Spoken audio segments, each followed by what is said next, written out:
What is something people don't realize about the mortgage and the real estate fields? We're independent contractors. We don't get paid unless we make a sale. What is the biggest risk you've taken in your life? In the 2008 downturn of the real estate market, prices dropped 30%, sales were virtually non-existent. So I went to the bank and mortgaged the house to invest back into the business just to keep the business going. Business was very challenging. Investing back into the business and investing back into the future was something that I don't regret.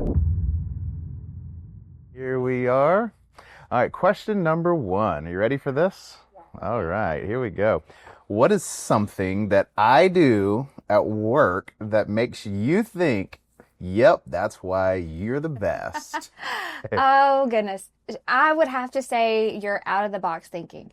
So in life in general or in business, there's like an expected way to handle conversations or handle situations. And you typically, especially if one thing doesn't work, you always have well, let's do this. There's always another option. It's typically something that not other people are going to expect, which is really cool, but it works. Yeah, we throw it against the wall and see what happens. Well, I think for you, anytime that we work together, but we don't work like super close together. We still got like, 20 or 30 foot of buffer, right? So it's not like in the same room. So I think the fact that we get to see each other on a daily basis and enjoy each other's presence without necessarily like working on the exact same thing. So we're working on generally on the same thing, but not like on the same project or task every day. And I think that's what keeps it happy and cohesive. And just the idea of us being together in the same space every day, honey. Yes, it is fun. It is a lot of fun, especially when you yell from the other room. Yep. And then you are up All right, for so question my number 2. question for you is, what in your opinion is harder? Is it working together or raising kids? Ooh, that's tough. Yeah. Well, I think it depends. And it depends on whether when we first started working together or when we work together now. Yeah, there's a big difference. I think working together now, we've kind of figured it out. I think it's all good. So I think raising That's also kids, like the first year of marriage versus that's you're 13. True. That's true. Don't worry. That question's coming. Okay. That question's coming. But I think raising kids is probably harder because, they're little humans and they expect everything from you and unfortunately can't take care of themselves. But it's tough to still put, our marriage first and our family stuff first, but also raise kids and all of that stuff. So I think that is higher on the priority scale, and I think that is more challenging. Yes. Yeah. I think the only time that it overlaps, like on the work side, is a lot of times we are expected to be at the same place at the same time. And then when you have that situation on the work side, and then you have the kids that are also needing stuff too, it's kind of like, okay, who's going to do what? So it's could be tough on both sides, but I think we handle it well. We do. We handle it well, along with help from outside. Yes. We have a village. Yep. It takes a village. All right. Question number 3. What is one rule that you live by at home that also works in business? Probably just being honest with whoever you're dealing with at the time. For example, if we're at home and, I'm still working, but yet having to, do homework with the kids or get them to ball practices or whatever, and they're needing me, be having that honest conversation of, okay, it's still a work day for mom. We're doing this activity with you, but it's still a work day for mom. So mom needs 5 minutes or whatever the case may be. But just setting those expectations, and that works, at home and in business, setting the expectations correctly with the people that are involved with you, I think helps a lot. I think the communication thing is the hardest thing, but the most important thing. Yes. Making sure that everybody's on track with what's going on. And, for me, about 5:30 in the afternoon, whenever you send me the text message and say, hey, what's your ETA? What's your ETA? I could do real estate all night. I could be here until tomorrow, so I wouldn't go home. So I think it's good for us to have those boundaries in place to make sure that we are progressing together and knowing what's important with family values and all of that stuff. You say that it'll be there tomorrow, and it'll be there tomorrow, but I want to do it today, know? So I think it's really interesting from the accountability side for each other as well, in addition to the communication, to be able to help each other grow. Yeah. And the level that you do things, or that we do things, I guess, we have to have that love for the job, and we have to have that love for the people who work with us and for us, because otherwise, it becomes that job and not the passion, I guess. Yeah. Yeah. All right, my turn. Are we on number 4? Or Number four. Okay. All right. What is something people don't realize about the mortgage and the real estate fields? Well, there's a lot, but the most important thing I think is the fact that the average real estate agent sells 4, 5 houses a year, which means that they only make a paycheck every 2 or 3 months. And I think the difference between a brand new agent and an experienced agent is a brand new agent is focused on making sure that the deal they have gets to closing. And that's very important. But where the experienced agents and the experienced loan officers come into play is they not only focus on getting their current business to closing, but they're also focused on getting next month's business up to bat too. And the agents and the loan officers that are really smart at building their pipeline and servicing the whole pipeline versus focusing on one file are the ones that have sustainability in this business, because we're independent contractors. We don't get paid unless we make a sale. Yep. That's so true. You have to not only be working on the business that you have active right now, but be preparing for more. I think probably one of the bigger things that people don't realize about real estate agents or mortgage professionals is that it is a 24/7 job. And you may not be getting a paycheck this week or next week or this month even, but yet you still have to put in 40, 50, 60 hours sometimes of work. And it's not like that all the time, but you have to put that effort in on the front side before you see the results on the back side. Could you imagine working at like corporate America and working there in a salary position, by the way, and after you've worked it for 2 or 3 months, and then they say, okay, well, you've done good, so now we're going to write you the check for that whole amount of work that you did before. It's crazy. That would be crazy. And that's what real estate is. Yeah. It's you get paid nothing all the way until that second or third month of working on a client. And that's assuming the client actually buys the house, because it's happened before that we've worked clients all the way for that 2 or 3 months, and then they either lose their job or decide not to buy the house at the last minute, and all of that work then comes to zero paycheck. Yes. I think the good thing about the setup that our agents have is the training and the confidence that they're able to walk into these deals and actually, say, I can actually gain a paycheck here within the next coming weeks. And I think that's super powerful because, a lot of companies and teams don't have those resources.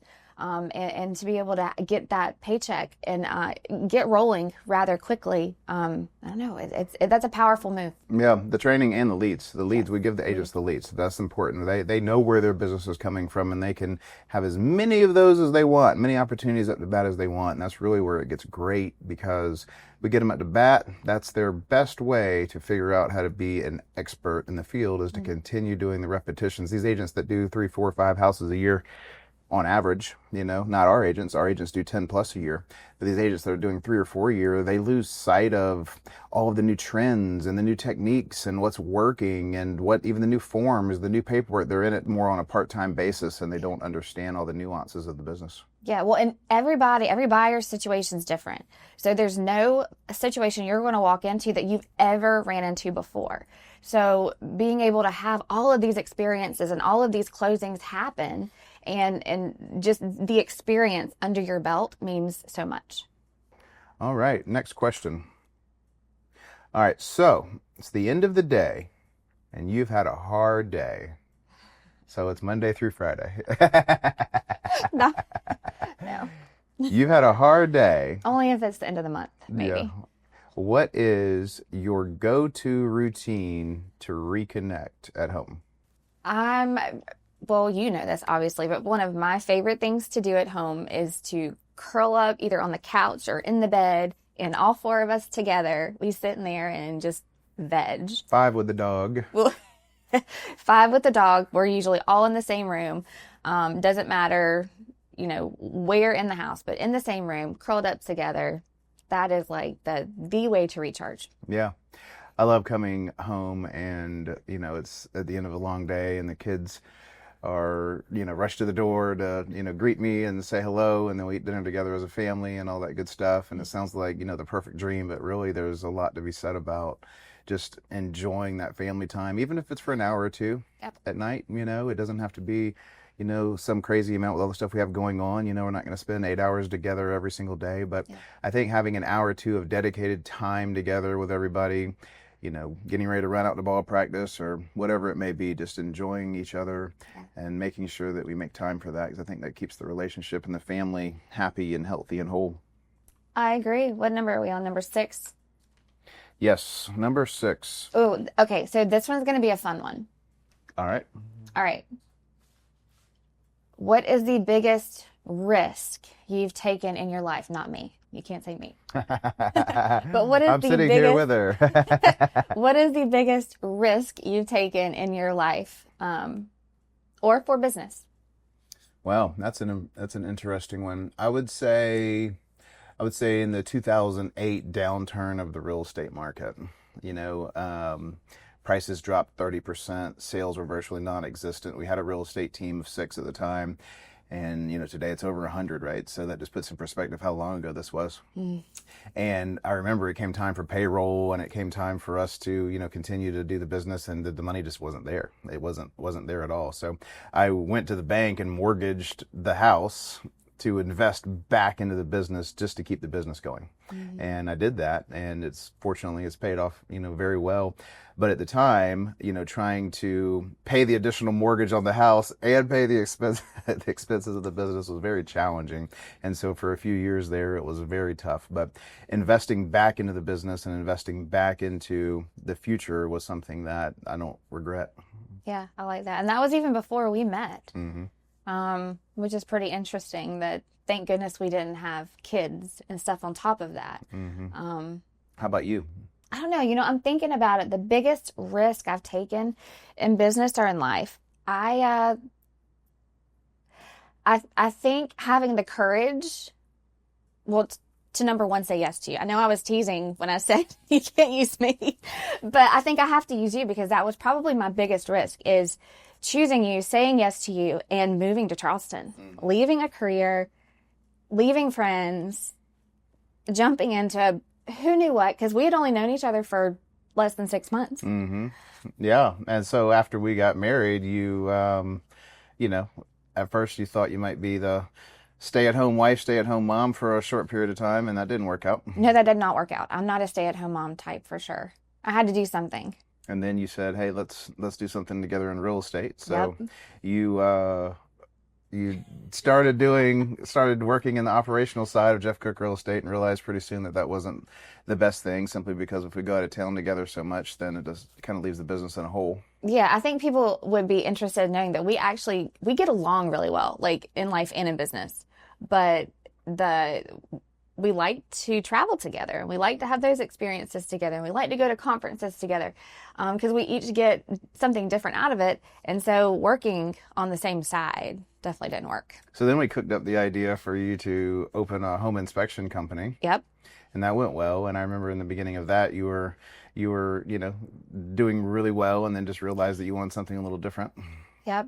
That was also in the middle of kids, And that allowed your parents to retire and move here. Retire and move to Charleston. And your Yep. dad worked with you in the business, and your mom did too. They helped you run that business for a period of time, so allowed them to retire and move to Charleston also. Yep. Yeah, those were some wild but fun years. Yeah. And then after that, you sold that business and moved on to launch the mortgage business. Yes. And that has been probably the most exciting. I don't know that the risk, as far as the question goes, I mean, it was definitely risky, I guess, but I think I was more excited about that one. Like starting something new, something that could benefit people that I didn't even know who were going to be in front of me at the time, but benefit the agents that you worked with, and really just kind of bring a cohesive, it just kind of completed. Mm-hmm. And you got your name on it, like you're building it. How big is your team now? We have 10 right now, and probably within the next 2 months, we'll have closer to 15. So I'm super excited about the growth. But the growth only happens when you have this complete unit, everybody working together, and complementing each other. Wonderful. Yep. All right. My question. So, real estate and lending can be super stressful. So what do you do with your team to keep it light, fun, and engaging? Yeah, so my team does like to have fun. So we did recently a trivia call. So everybody hopped on. I had some trivia questions. They were broken up into teams based on their market area, and that was a whole lot of fun. Another thing today, we're actually going to go to Top Golf and just hang out together. We do the hard stuff really well together. But the hard stuff can just be grating sometimes. So being able to pull yourself out of that, even if it's just for like 30 minutes, it's really cool just to kind of be able to sit back with your team, and just breathe. Relax. You guys are going with both loan officers and agents. Yeah, so all the loan officers were able to bring a +1. So they got to choose an agent of their choice, which is going to be really cool to see who shows up today. I think it's the best feeling is whenever these, real estate agents, loan officers, and this entire team. A lot of people don't understand that you've got to have mortgage, you got to have an appraiser, you got to have underwriters, you got to have processors, you got to have closing attorneys and title insurance and homeowners insurance and the real estate agent for the buyer and the seller, and it's 50 people on average involved in this real estate transaction. In one real estate transaction, one real estate, 60 people, and getting keeping all those plates spinning. Yep. I think is a challenge, and to be able to see these people come together and operate as a team and to be able to prop each other up and say, I got your back, like that, when even though it's tough, that is what causes the people to show up and keep going and keep working together, because it is hard out there. It's hard selling real estate. It's hard selling mortgages. And at the same time, if you guys can prop each other up, help each other, that's going to keep people in the business long term. Yeah, for sure. You might be with different companies, but at the end of the day, you're on the same team. Well, think about the real estate agent or the loan officer that tries to go at it by themselves. I think about that all the time. Without having a team of who's going to help me market myself, or who's going to help me do my paperwork and compliance. I mean, the job real estate agent, the job loan officer has all of these different tasks to it, but there's really no other industry that I can think of outside of real estate that has one person responsible for all of these different type of tasks. And so that's why so many people fail in the business, is because in order to complete all the tasks, it requires different personality types. It does. And different mindsets. It does. And so the people that try to go at it alone are often the fastest ones to fail. Yeah. Well, and then the other side of that is things are ever changing. Like there are changes in the real estate side, on the mortgage side, daily, weekly, monthly. So it's keeping up with all of those and having somebody that you can reach out to quickly and get a quick response saying, okay, remind me, I know this changed, what are the details? And having that support system. Well, it allows the service ball not to get dropped. Yes. Because the person that's trying to go at it alone or doesn't have the team or the resources, the first thing that's going to drop is why they're frustrated about trying to figure these things out. Serving the client drops. And heaven forbid, the client that needs them for the following month to sell a house to them, they haven't even thought about trying to get in touch with them. Yep. And so next month rolls around, they don't have a paycheck because they didn't have a closing. Well, now they're feeling the financial stress and they're just like, this business isn't for me. I'm going to go do something different. And they fail. Yep. So the real estate team, whether it be in mortgage or real estate, really is the way of the future. 100%. I agree. All right. Now I see where you were coming in and saying that we would get to that later. Okay. So if you could tell your newlywed self one thing about building a business and family together, what would it be? Newlywed. Well, now that's interesting. So when we first got married, our goal was to just try to put all the pieces together to figure out, like, what is this, how do we come together as a couple, number one, and then where do kids fit into that? Because we didn't know each other. Yeah, we didn't know each other. We that's an interesting fact that we met and married in 6 months? Less than 6 months. Yeah. So we met each other, got engaged, and married all in less than 6 months. Yes. So I hope that was a good choice. It was definitely a good choice. But it was a lot of stuff to figure out. Here we are 12 years later. It was a lot to figure out.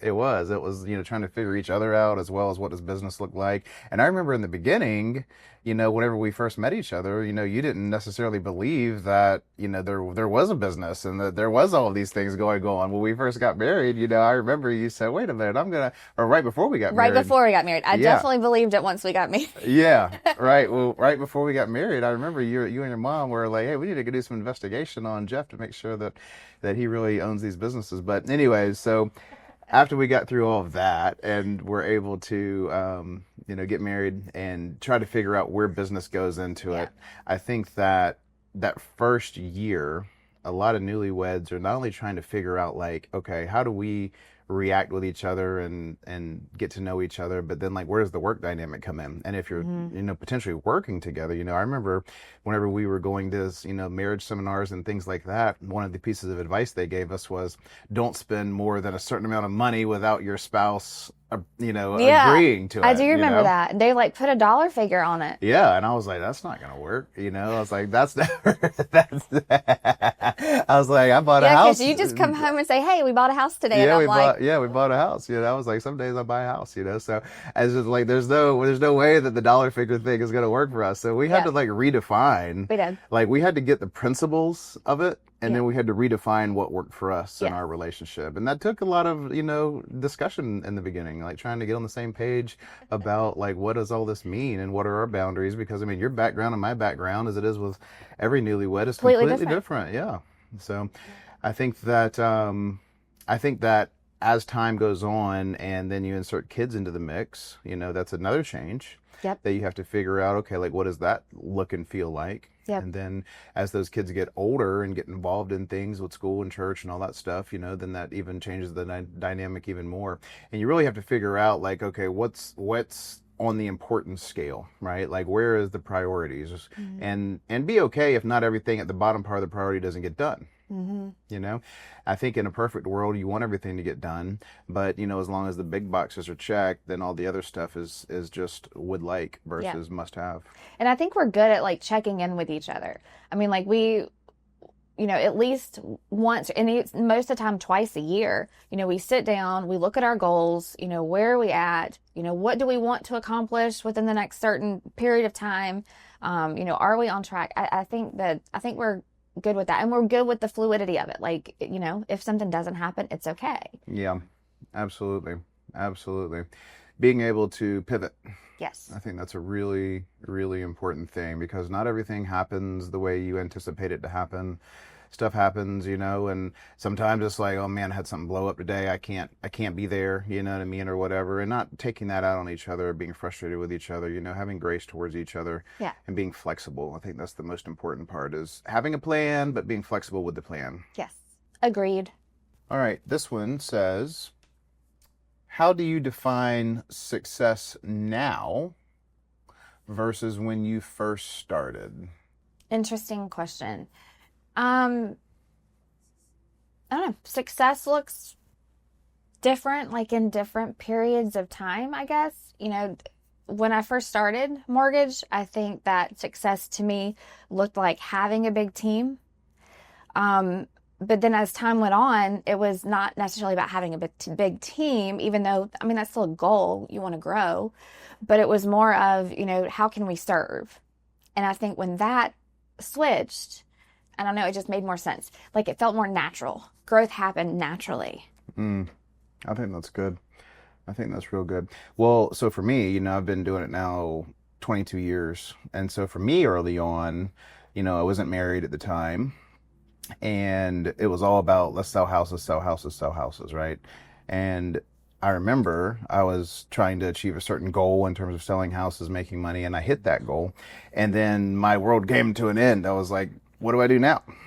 You know, like I've hit the goal. Like I was just like, and this wasn't fulfilling at all, you know, So it like wasn't as fulfilling as you thought it would be. no, it wasn't fulfilling at all. I was like, that wasn't a big enough goal, you Yeah. know, so I had to go back and restructure the goals and, you know, get a new vision and a new why as to what I wanted to do. And it was about, you know, I became kind of this like real estate machine, selling houses, selling houses, selling houses. And then you insert a marriage into that, and then you insert a family into that. And I think for me, the way it changed over time is switching from being a real estate machine to being a father and husband and a friend that also is a real estate machine. Yeah. You Not know, having one thing define you. exactly. Not one thing. So my identity is not just being a real estate machine. My identity is also being a spouse and a father and a friend and, Yeah. you know, a son to my parents, you know, and all these different things, as well as being a real estate machine and being friends to the people that we're in the business with as well. Hmm. So I think having that more well-rounded approach to me For sure. is more of a definition of success now, whereas several years ago it was how many real estate transactions can we pump out? Yeah. The relationship aspect of that, like growing those relationships is really cool. So on that, Do you think a lot of newer real estate agents like get that right off, or do you think they go like you did, I just want to be a real estate machine? I think they either I think they either get it too much and use it as an excuse to not be a real estate machine. Interesting. So it's almost like they, in the name of, well, I've got to make sure I'm here, I've got to make sure I'm there, so therefore I'm not going to show up and do my work or make my phone calls or do my prospecting or serve my clients, or go find new clients, because finding clients is the hardest part about this business. That's absolutely the hardest part about this business is finding your next client, and going out and finding them and building those relationships takes a lot of work. And I think sometimes new agents will use this well-rounded approach of I've got these other commitments as to why they can't be successful in real estate. So I think there's a mix. I think there's some people that as new agents will use that as an excuse to not be successful. And then I think also some will sell out and go all in the beginning, which honestly in the beginning of a new career, I mean, you're a business owner. You have to. That's what you have to do. You have to say no to some other things for the first 2 to 3 years of being a real estate agent so you can be successful as a real estate agent. Yep. And a lot of people don't get that. A lot of people don't understand, this is a extra time commitment for me to really learn a new craft. I got to spend time learning a new business. I mean, you are a business owner. This is not a paycheck that's coming to you unless you show up and learn it and produce. Yep. And so new agents that get that go all in for the first 2 to 3 years, you got to go hard for 2 to 3 years. Then after that, you can let your foot off the gas a little bit. Yep. So I think it requires somebody that's almost so stubborn that in the beginning, they're willing to do whatever it takes to succeed, and having that support system, the conversations with their kids and their spouse and their friends to say, look, I may be a little less available only because I'm working my buns off for us as a family in order to succeed, so that in 2 to 3 years, we can afford to do the things that nobody else can afford to do because I did this for the last 2 to 3 years. Yep.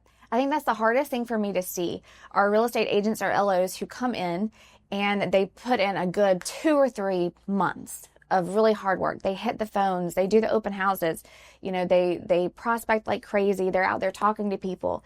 And then at 3 months, which I don't know why 3 months seems to be the magic number, but at 3 months they're like, oh, I don't have anything yet. This isn't for me.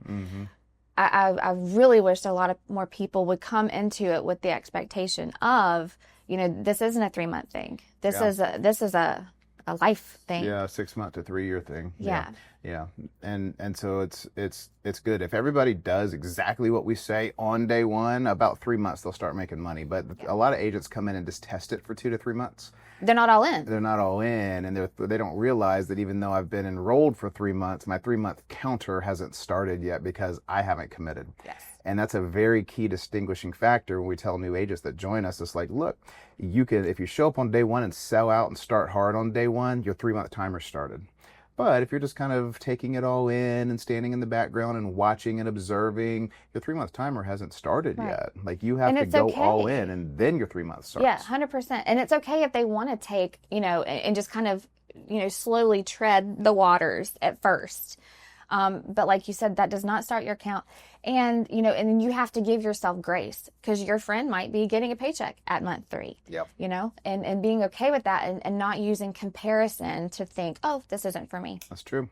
That's true. We have people that start at the same time, and sometimes within 3 months, one of them is super successful and the other one still is trying to get their first deal under their belts. And I think that a lot of times they'll look to the other person and be like, well, they're no better than I am. Like, why did this start? And they committed on day one. Yeah. That was the difference. They committed on day one. And some people learn a little faster than others. Yeah. And that's okay. The people that have the staying power in real estate are really the ones that maybe don't necessarily come out of the gate on month 3 and have this banner amount of sales, but the ones that are starting to get their success, and by month 4, 5, and 6 are starting to get in their groove, the ones that ease into it slowly but actually find the success are the ones that typically stay long term. Yeah. You don't have to necessarily come out of the gate and have 10 sales your first 3 months. Some agents do, but that's not necessarily the key to winning. The key to winning is getting that first deal going and then finding the second one and then getting 2 going and then getting 3 going and slowly building it. That's sustainable. Okay, as the real estate, lead CEO, what would you say to the spouses of these new real estate agents that are coming in? What would you say to them to kind of set expectations? Because the real estate agent, they may try to set expectations, but they're new, so they don't really know what to say. What would you say to them? Probably two things. The first thing is the first thing is that it's going to be for the first 3 months is going to be tough. There's not going to be a lot of money coming in during that time period. They're going to get frustrated and stressed, and you need to get them back on track and get them going again. But if they show up and do everything they're supposed to do in that first 3 months, the success will come. And the second thing I would say to them is 2 to 3 months in, whenever they start saying, yes, it's not finding my thing, like, don't listen to their excuses. It's no different on day one than it is on day two or day three. Like, hold them accountable and tell them, get your butt in there and find out how to freaking be successful. Like, don't buy into the idea that real estate is now hard. It was hard the day you started. It's not Yeah, hard it's all of a not sudden too. And like, you're not getting it now. Like, no, Don't no, give no. them that easy out. Yes, don't let them, encourage them until they need a kick in the butt, and then give them the kick in the butt. Yeah, that's cool. Where are we at? Okay. This one is. Is it mine or yours? I think this one is yours. No. Yeah, this one is yours. What is a mistake you see when people are trying to build wealth? I think probably on my side, the mortgage side, the biggest thing I see with people when they're trying to build wealth is they are not understanding of what is good debt and what is bad debt. Right now, currently, there's so many options for these easy pay options. There's such a big demand for like instant gratification, and that messes people up so bad because they don't know the results. Like, what are the results that these easy pay options are doing to my credit? And so that part is probably the biggest thing I see right now. You say easy pay, you mean like buy now, pay later type thing, or what? Yeah, so it's like when you're online shopping and you click checkout and then it comes up 4 payments. Yeah, make 4 easy pay payments. And it's this instant gratification where, okay, well, I may not be able to do $200 right now, but I can pay this over time and be fine. But these installment loans are really messing people up. That's interesting. I think people try to save their way to wealth sometimes too. I think after they get past the habits of not spending on things they shouldn't, I think the next thing is okay, well, how do we, when people sit down and think, okay, logically, like, how do we do this? Yeah. And I think they're like, well, in order to do that, we have to, save money. Not just money. Yeah. And I think that saving money is certainly good, but you're not going to save your way to wealth.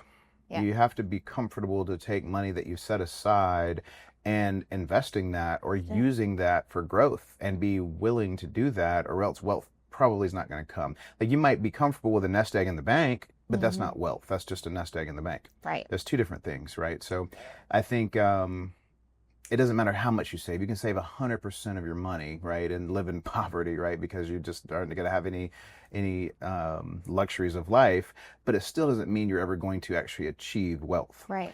So instead, figure out what your margin is and put part of that away, but then invest part of that. And I think people can do that a variety of ways. It could be, in their 401k or in the stock market, but really what we do is helping those people invest that into real estate. First with their primary residence. A statistic I saw the other day is the average homeowner is 47 times more wealthier than the average renter. Right? And it makes sense.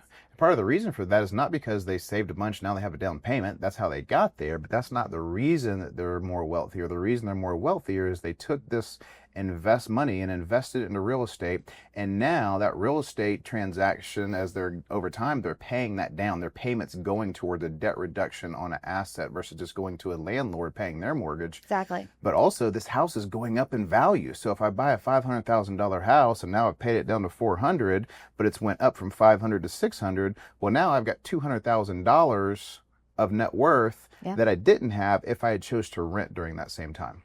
And not to mention all the tax write-offs and the other things that I get by, writing my mortgage payments off through my taxes. So I get to save more money by investing into real estate. And as people do that, and then they say, great, now I've got this $200,000, this renter over here still has just whatever they've saved on a monthly basis, if anything. So now I have a lot more money. I can take that money and reinvest into more real estate or another house or whatever I want to do. And that's really the progression of, our parents' generation that bought these houses and got bigger and upsized and then eventually downsized as an empty nester. That's really the good old fashioned way of what appreciation in real estate's about. Yep. No, I agree. It's very popular right now. I see it all the time online where it's, if you're renting, you're paying someone else's mortgage. And some people get a little snarky about it, but the reality of it is it's true. It is You're true. not building your own wealth. You're building someone else's. You're paying somebody's mortgage, whether it's yours or whether it's somebody else's. You're paying a Yep. mortgage, whether you want to or not. Exactly. Might as well be paying yours. All right, next question. All right. What Number number? 11. Number 11? Oh, okay. So this one is a good one too.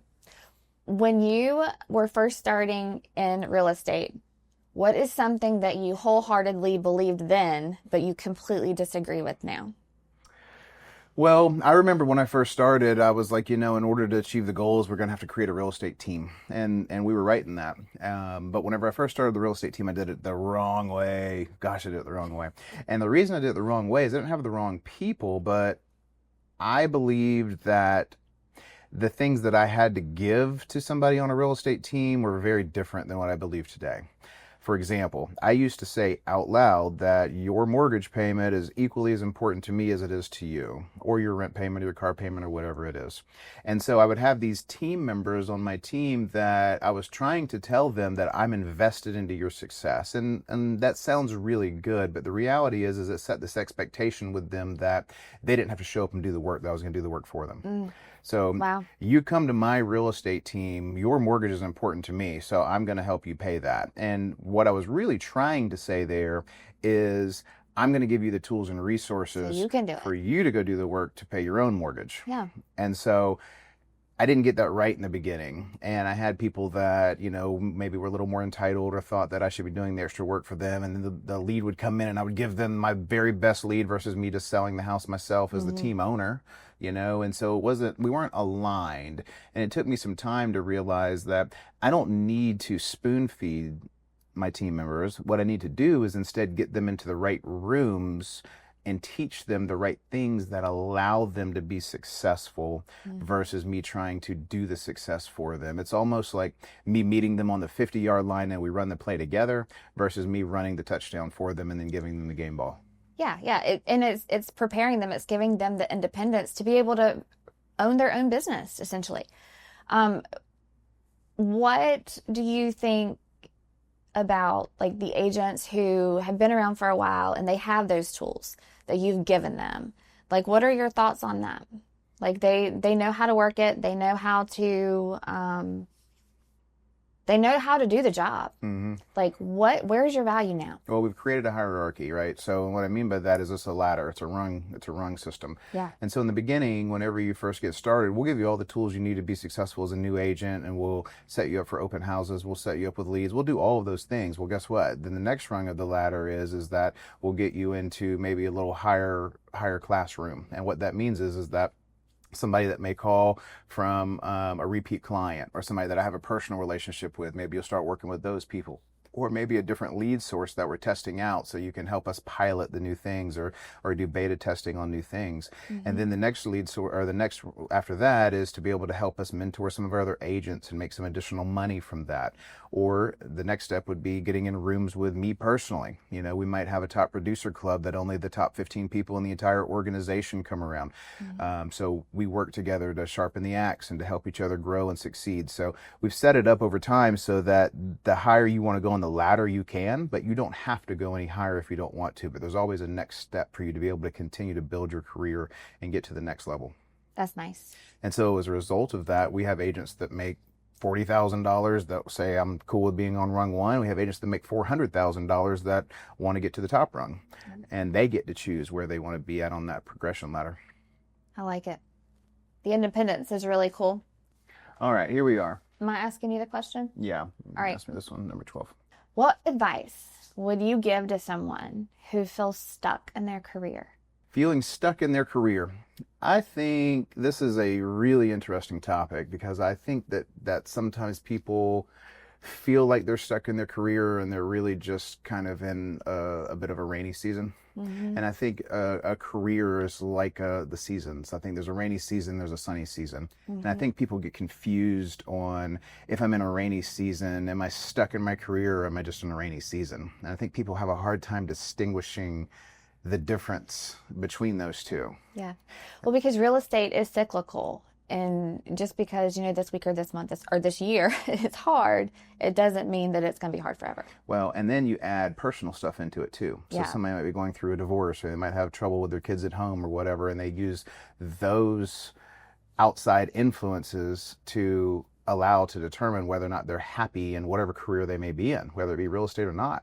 And so it's like, hey, you know what, I'm going through a divorce, so therefore I need to change everything in my life. It's like, no. What you really need to do is have this consistency, and you need to use this as your rock to springboard so that you can rebuild. Like, you don't have to change 15 things about your life just because you're going through a divorce. Yeah, And a lot tweak. of people tweak, and a lot of people don't get that. They think, you know what, because I'm going through this, and now that's going to cause some stress here, so therefore I'm not happy in my career anymore. So I think really the first thing is analyzing, like, are you truly unhappy in your career? Do you Right. dislike what you're doing, or are you just going through a rainy season and you need to keep going until the sun comes up? Yeah. Do you dislike it, or are you just frustrated with Yeah. where you are? Yeah. I think, we go through that. I think figuring out, like, hey, we're producing real estate transactions, and it's like, dadgummit, you know what? Like, we wanted to hit a certain goal, and we fell maybe short of it just a little bit. And it's like, what do? Are we unhappy with who we are? Are we unhappy with our career? Or are we just saying, hey, you know what? The interest rates are a little higher right now, and let's just work through a slower real estate market to get to success on the other side. And I think having the wisdom to have the knowledge between truly being stuck in a career and just walking through a rainy season, I think a lot of people get those blurred a little bit. Yeah. No, I agree. Some people just, I think, are looking for an easy way out or an excuse. All right, here's our final question. Final question. If social media disappeared tomorrow, no more Facebook, no more Instagram, What would life be like? what would you do? What would life be like? And more importantly, how would you grow your business? Interesting. Okay. Yeah. So if social media was not a thing, how would you grow your business? And I think it comes down to relationships, which social media has made easier to keep in touch with people, but the foundation doesn't change. Like in sales, you have to have the relationship. So I think in this situation, you'd have to be more intentional. Maybe you would have to go search out, people more often. You would have to intentionally stay in touch with people more often. It wouldn't be as easy as a comment or a like to stay top of mind. But yeah, I mean, at the end of the day, the foundation nurturing relationships wouldn't change. You got to put yourself out there a little more. You got to go do open houses. You got to do more social events, more cookouts, more networking. Yep. You got to do those things, whereas social media allows some of that to, it's interesting. In order to enhance relationships, social media has almost caused this surface level relationship, right? So people don't do as much of the other stuff as they used to do, but Yep. it would cause them to get back to the roots for sure. It does. But I also think like the people who only rely on social media, they lose out on a level of loyalty, to where if you use social media as like a backup, as like a follow-up, I hate that term, but actually still have those real relationships. That's the cherry on top of the icing. It is. And it can be a wonderful thing. But man, that nurturing those relationships personally and face to face as much as possible is where the magic is. I was talking with this new agent the other day, and they had done a full day of phone calls and talking to people and trying to reach leads, and they didn't get anywhere. And then one of their friends messaged them through social media and was like, hey, I'm thinking about buying a house. And they're like, hey, this is great. I've got this lead now that's through social media. You're like, I'm just going to do more of that. And it's like, wait a minute. Like, you had one person reach you, and they just happened to message you through social media. Yeah. The reason that you got lucky and had that is because the universe saw you putting the work in. Like, you put the work in and you got lucky. Like, here's the thing. If you go all in on social media, then the people that you would have talked to through the lead sources, they're going to now, be doing business with or without you. So it's not that you can just pick and choose one thing. You need to pick and choose multiple things. You need to work leads. You need to do social media. You need to do open houses. You need to do all these different things and have a lot of different hooks in the water, because you never know which one's going to happen. Exactly. And just because one happened, don't mean you go all in on that, right? Like, I was like, no, that's the worst thing that's the worst advice I can give you, is to go out and post every single day and hope that you're going to have a business full of people, of cousins, by the way. How many cousins do you have? How many cousins depends on where you're born. Or... Yeah. What state you're from? Oh, goodness. All right. Well, I think we're done.